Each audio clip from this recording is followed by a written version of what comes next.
Okay, so we are traversing Corner Pinukpok Road dito sa Apayao. Yan. Dahil may sadya tayo sa lungsod ng Tabuk. Ayan, so nakita nyo naman, maganda din ang kalsada dito sa Apayao na ito. Bagamat sigsag, pero maganda. Nakita nyo naman, halos wala ding mga motorista dito na nagdadaan. Pero hindi ko sigurado kasi anong oras na yun?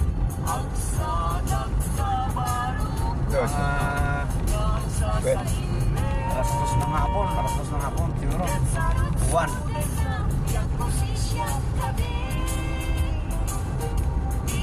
Hindi rin masyadong matarik, tamang-tama lang sa mga, pero siyempre kitang-kita nasa tuktok tayo ng bundok kasi mataas na ito, mataas na itong lugar na to. Pinukpok. Yan, is the first time na also na makikita natin ang Pinukpok and even Tabuk. No, kasi hindi ko kinukonsidera na nakapunta ako sa Tabuk, although may isang noong 1995 yata yun na nakapunta ako, pero madaling araw, parang naghakot lang kami ng nag-deliver lang kami ng mangga nung araw, balikan, kaya wala. Unlike ngayon na siyempre talagang sisikapin natin kahit paano makakapag-picture tayo dyan sa Tabuk City na yan. Ayan, so sigsag pa rin. Ayan. Again, nasa kalsada tayo ng Corner Pinukpok Road. Corner going to Pinukpok. Yeah, galip-galip na lang. Mas maganda sana pag gabi, mas magaling mag-drive pag ganito. Pag araw, medyo bulagaan kung ano.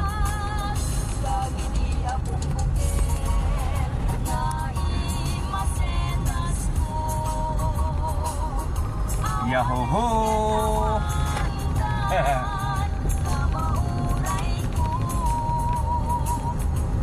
Para kang nasa racetrack.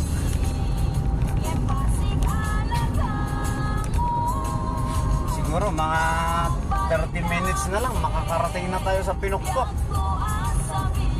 Kasi hindi naman yata kalayuan yung Corner Pinukpok eh. Kung tinignan natin sa Waze yung calculation, it takes 2 hours from Ginamgaman Corner to Tabuk City. So, maraming mais Maganda yung mais na itinanim sa bundok. Ayan Nakita nyo yung mga mais. Ayan sa gilid. Ayan. Talagang creative talaga yung mga farmer dito. Diyan sa bandang kaliwa natin, ang lawak ng maison dyan. Yung tinatawag sa Ilocano na inuma. Hindi sa bukid tinanim. Doon sa uma. Ano ba tawag sa Tagalog yung uma? Definitely taniman yun. Kaso hindi siya sa bukid. Batkos doon sa bundok. Nilinis na porsyon ng bundok. Saka tinaniman. Tinaniman ng saging, mais. Yun yung uma na inaawat, tinatawag. So, ilang oras na itong bibiyahe? May 10 minutes na ba?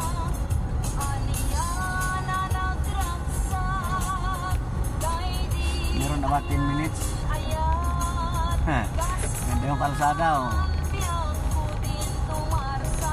May mga bahay din dito na pa isa-isa. Darating yung araw, mapupuno din ng bahay itong kalsada na to.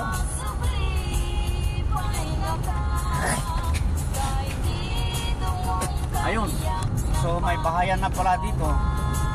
Malamang ito, isang barangay. Ano kaya? Baka corner pa ito. Ano kayang barangay ito? Parang may eskwelahan pa sa taas. Elementary school or parang community school. Whatever. Basta eskwelahan. Yan na bahay ng mga estudyante. Ayos na yan.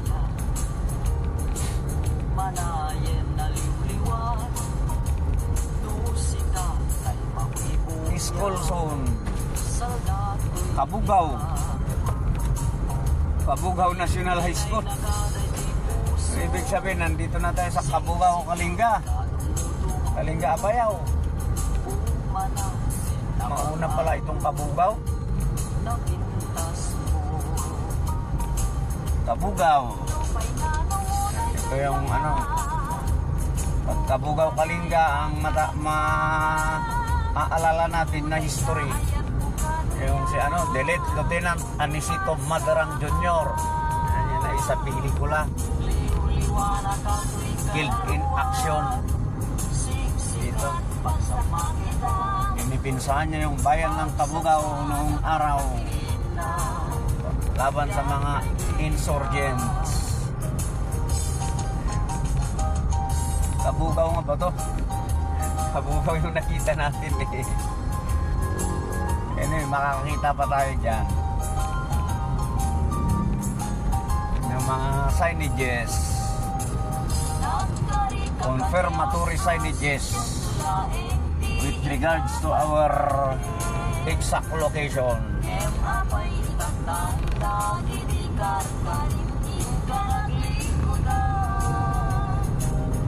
Naulpit na puso na narangkas na ayak, kain kolbo at babawi akong maniat mabalin kisok yasag ko.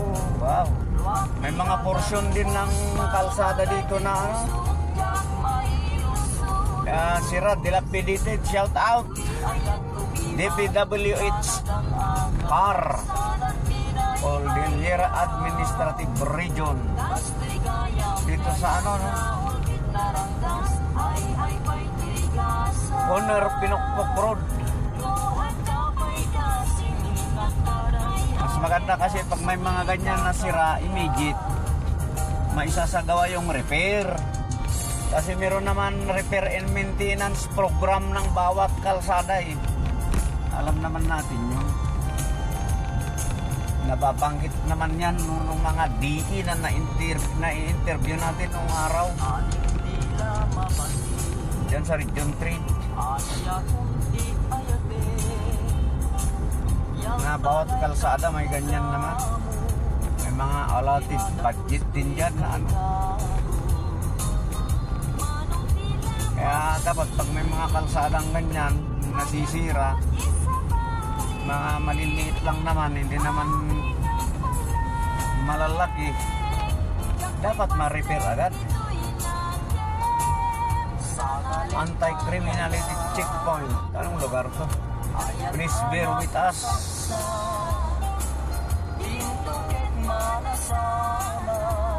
Wala naman nakitang signages kung ano ng lugar ito. Although yung nakita natin doon, Kabugao. Kabugao. Kaso pagkakaalam ko kasi ngayon, kasi magkadigit yung ano eh, Honor at Pinokpok eh. Anyway, ayan o. Approaching Kabugao, yung diretso, yung pakanan Pudtol. So pakanan Pudtol. Pakanan yung Pudtol, pero yung west pinapakaliwa tayo. Okay, so we are here in Kabugao, Barangay Linmeng. Ayan, yung exact location natin at this moment. Ayan.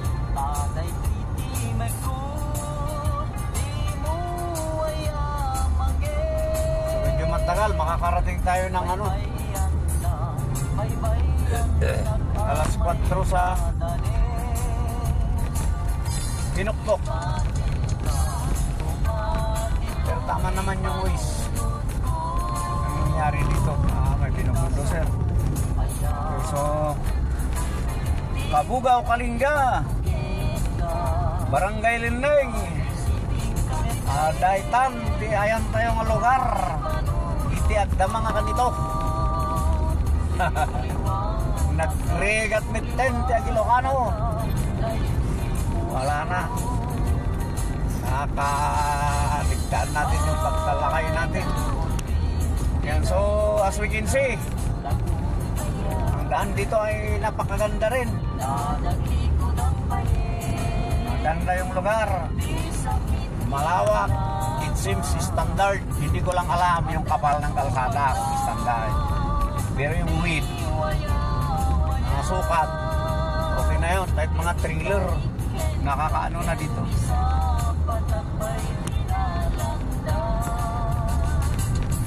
Saka maganda rin ang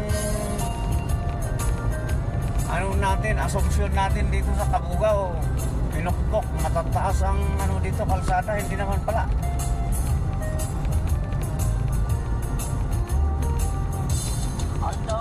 Wala pa rin makaka-break sa kalsada namin. Sa Ilyo.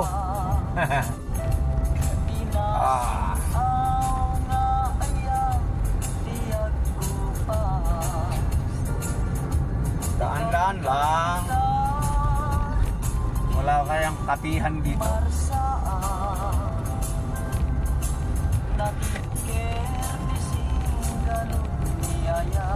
Ayan.